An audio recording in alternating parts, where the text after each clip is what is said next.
To my YouTube channel Chaudhary coaching one में आपका स्वागत है। वीडियो पसंद आए तो लाइक शेयर सब्सक्राइब करें। ये जो हम क्लास दे रहे हैं यूपी टेट, टेस्ट टेट और सी टेट के लिए है। हम हिंदी सब्जेक्ट की अभी क्लास दे रहे हैं।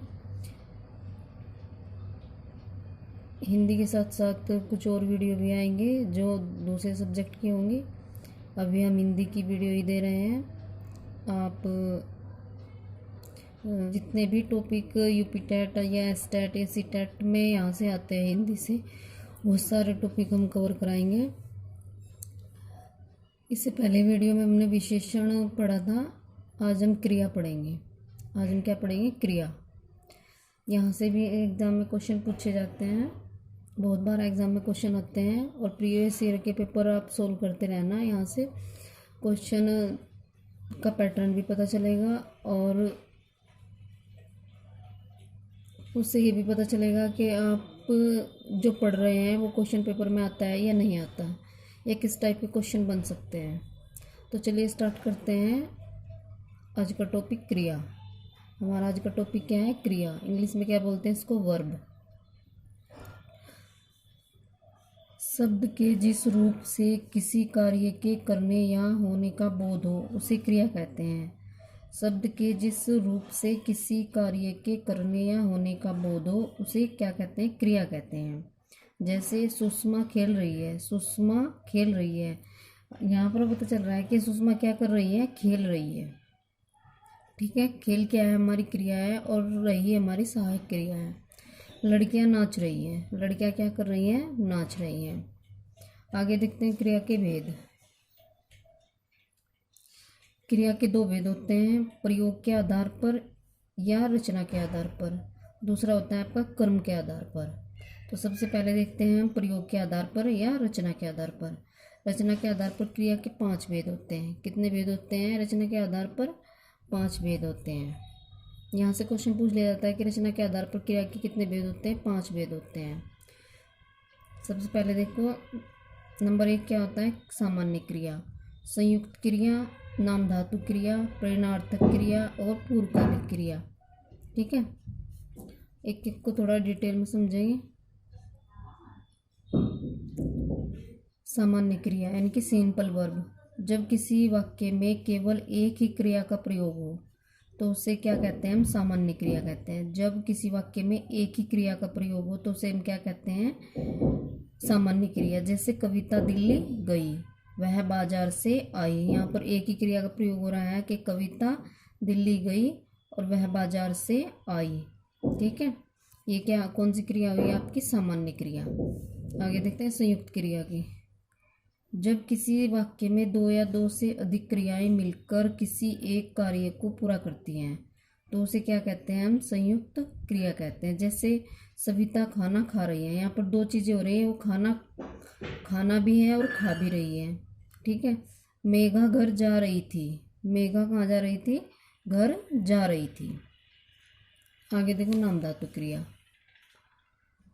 जो क्रियाएं संज्ञा, सर्वनाम और विशेषण शब्दों के अंत में ना प्रत्यय लगाकर बनाई जाएं उन्हें नाम धातु क्रियाएं कहते हैं।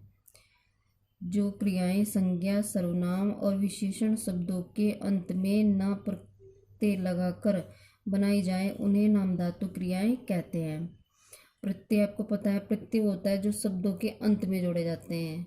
ठीक है, एक होता है उपसर्ग। उपसर्ग शब्द के स्टार्टिंग में जोड़े जाते हैं। तो ये प्रत्यय की बात करें, प्रत्यय यानी कि जो शब्द के अंत में लगाकर बोला जाएगा। जैसे रंग, रंगना। वाक्य प्रयोग कैसे करेंगे? मेरा गमला रंगने लगी, मेरा गमला रंगने लगी।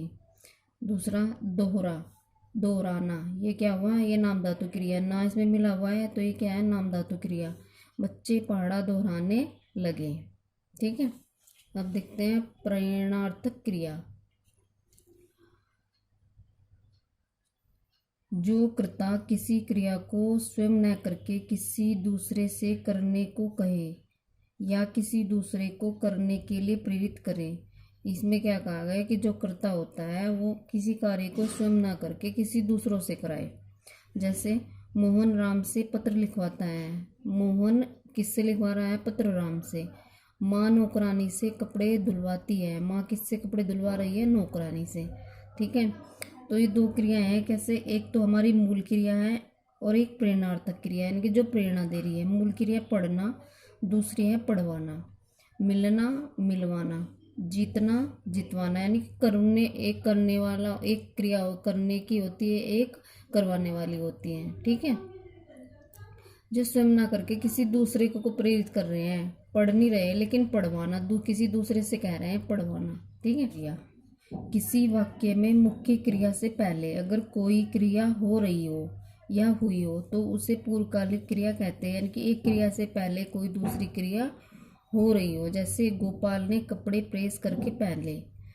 गोपाल ने कपड़े प्रेस करके पहने, यानी कि कपड़े पहनने से पहले उसने क्या की? प्रेस। नेहा ने झुककर पेन उठाया। उसने पेन को उठाने से पहले क्या किया? झुका, यानी कि नेहा ने झुककर पेन उठाया। तो ये कौन सी क्रिया हुई? पूर्वकालिक क्रिया। ठीक है, आगे देखते हैं। अब बात करते हैं कर्म के आधार पर। रचना के आधार पर कितने प्रकार के हुए? 5 प्रकार के। अब देखते हैं कर्म के आधार पर क्रिया के भेद। कर्म के आधार पर क्रिया के मुख्य 2 भेद होते हैं। ये बहुत इम्पोर्टेंट चीज़ है। कर्म के आधार पर क्रिया के 2 भेद। यहाँ से क्वेश्चन आते हैं कर्मक और सकर्मक क्रिया के रूप में। कर्म के आधार पर क्रिया के कितने भेद हैं? 2 भेद हैं। कौन कौन से? एक अकर्मक क्रिया और दूसरा सकर्मक क्रिया। अकर्मक क्रिया इनके जिसमें कोई कर्म ना हो। जिन क्रियाओं को कर्म की आवश्यकता नहीं होती। सिंपल लैंग्वेज में कहो कि जिन क्रियाओं को कर्म की आवश्यकता नहीं होती और क्रिया के कार्य का फल सीधा कर्ता पर पड़ता है। क्रिया के जो कार्य है वो किस पर पड़ रहा है? सीधा फल कर्ता पर। जैसे सीता दौड़ रही है तो दौड़ने का असर किस पर है? सीता पर। ठीक है, कबूतर उड़ रहा है, उड़ कौन रहा है? कबूतर। तो किस पर असर है? कबूतर पर। आगे देखते हैं सकर्मक क्रिया। ये चीज समझो कि जो बिना कर्म की हो रही है वो अकर्मक क्रिया है और जो कर्म के साथ हो रही है वो सकर्मक क्रिया है। क्रिया के कार्य का फल क्रम पर पड़ता है, कर्ता पर नहीं। इसमें क्या होता है कि जो क्रिया का जो कार्य हो रहा है उसका फल क्रम पर पड़ता है, कर्ता पर नहीं पड़ता। जैसे मदन पतंग उड़ा रहा है, मदन पर कोई फर्क नहीं पड़ रहा है लेकिन पतंग पर उड़ क्या रही है? पतंग। ठीक है, मीना खाना खा रही है, खाना बना रही है, सॉरी, मीना खाना बना रही है। तो क्या बना रही है? मीना खाना। मीना क्या बना रही है? खाना। तो इस पर मीना पर फर्क नहीं पड़ा लेकिन खाना बन रहा है तो खाने पर ही असर है। इसलिए क्रिया के कार्य का जो फल है वो कर्म पर पड़ता है, कर्ता पर नहीं पड़ता। सकर्मक क्रिया और अकर्मक क्रिया। क्रिया के कार्य का फल कर्म पर पड़ता है, कर्ता पर नहीं पड़ता। जैसे मदन पतंग उड़ा रहा है तो ये मदन पर नहीं फर्क पड़ेगा, किस पर? पतंग पर। उड़ क्या रही है? पतंग। मीना खाना बना रही है तो मीना पर कोई असर नहीं है, बना क्या रही है? खाना। बन क्या रहा है? खाना। ठीक है, तो असर किस पर है? खाने पर। तो ये क्या हुई? सकर्मक क्रिया। ठीक है, अकर्मक क्रिया बिना कर्म के और सकर्मक क्रिया जिसमें कर्म पर फल पड़ता है। जिस पर कार्य का फल किस पर पड़ता है? कर्म पर पड़ता है, उसे क्या कहते हैं हम? सकर्मक क्रिया। ठीक है, यहाँ तक समझ आया होगा। वीडियो अगर पसंद आए तो लाइक शेयर और सब्सक्राइब करें।